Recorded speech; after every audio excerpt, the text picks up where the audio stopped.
Tonight at 10, a warning as millions brace for some of the highest temperatures ever recorded in the UK. Parts of England could see 41 Celsius. The advice, stay indoors. Heat will affect anybody, but particularly those who are elderly, more vulnerable with medical problems, and it is crucial that people stay out in direct sunlight. Wildfires triggered by extreme heat burn across southern Europe. The high temperatures claim more than 1,000 lives. Also tonight,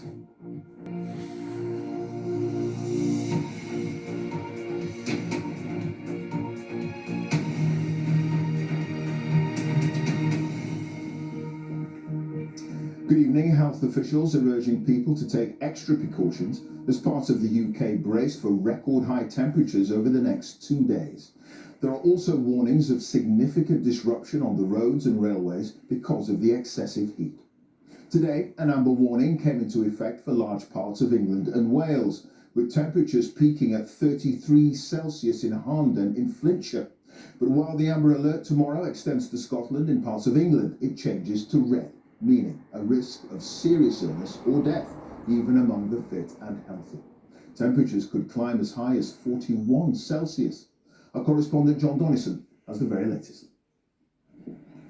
With an amber heat warning now in place across much of the country, limbering up for a half marathon, perhaps not the best idea. About 2k to the top. There's a water station at the top of the hill. Organisers in London's Richmond Park advising runners to take it easy and stay hydrated. Stay cool yesterday by drinking lots of water all day. We are wearing as little clothing today as possible.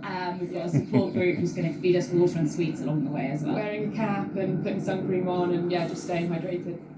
But as temperatures rise, the advice is to avoid strenuous outdoor exercise altogether. The coming days are expected to see the health service come under increased pressure. At the Royal Preston Hospital, doctors say it comes at a challenging time after the recent surge in COVID cases. The staff are already stretched quite a bit because of the high COVID positive rates. So staff illness and staff COVID positive at a very high level. So already our staff are cross-covering for those who are off sick due to COVID. So you can imagine the system is under tremendous strain. And there are warnings about safety around water as people try to keep cool. This footage is thought to be from this week, showing people jumping off London's Tower Bridge. And in Salford today, the police recovered the body of a 16-year-old boy who died swimming with friends yesterday evening. The government has urged schools to take the necessary precautions, but to stay open if possible, although some have decided to close or operate shorter days on Monday and Tuesday.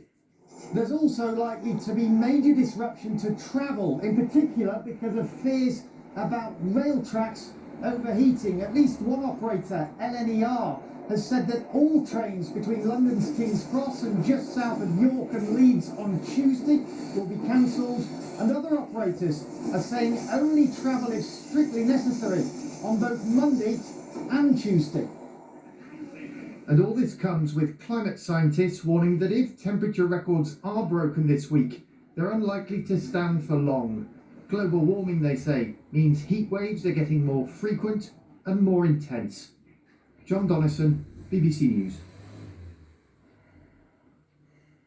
Our health editor Hugh Pym is here. Hugh, just how worried is the NHS about a rise in patients because of the heatwave? Well, Clive, they do expect there to be an increase in demand for ambulances because of the heat, and in fact one senior paramedic has warned conditions will be ferocious, putting some people's health at serious risk. The other worry is about ambulances queuing up outside hospitals. We know there's intense pressure at the moment because of crowded A&Es, that if patients are in very hot vehicles waiting, that will be a danger to them. So hospitals have been urged to create more space to take incoming patients and let ambulances get back on the road quickly.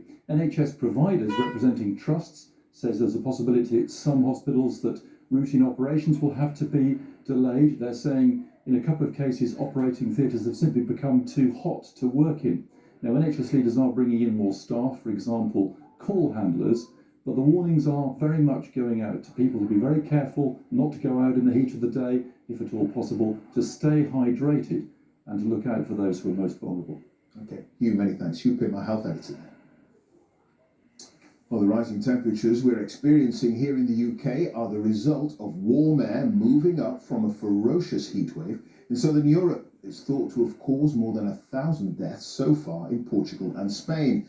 And in southwest France, over 16,000 people have been evacuated as wildfires caused by the heat continue to spread. With more, here's our Europe correspondent, Jessica Parker. A constant battle being fought in Spain, Portugal, Greece and here in southwestern France, where, in Gironde today, the blaze reached the shore. It's driven people from their homes to shelter in the shade of an evacuation centre.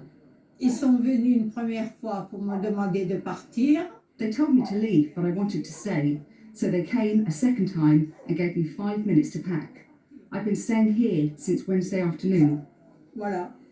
She worries for her house and then spots something.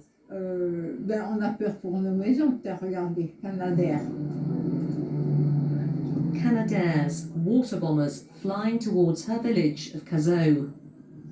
This road leads straight there. We go in with the fire service. It's a restricted zone. Smoke hangs like mist in the woods, an ever-shifting and growing adversary.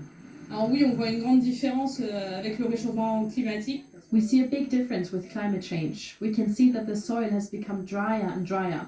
For us, the wildfires are the most dangerous.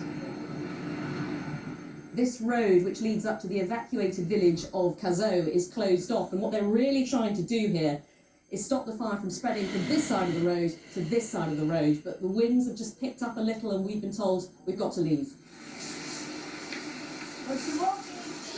Wind and heat also made things worse at another blaze inland. Authorities said tonight the situation was deteriorating. This family from Germany has been sleeping outside. Their caravan left at the campsite. They had to flee. Es ist einfach so eine Situation, du bist völlig überfordert. It's completely overwhelming. You see these kinds of things on TV, but I never expected to get caught up in something like this myself. It's hard work in the heat to keep blazes at bay that have already burned through over 100 square kilometres of forest across Gironde. Any brief moments of respite don't last for long. Jessica Parker, BBC News in southwestern France. And for the latest travel advice and news on the heatwave, just go to bbc.co.uk/news or use the BBC News app. Now, the 5 remain.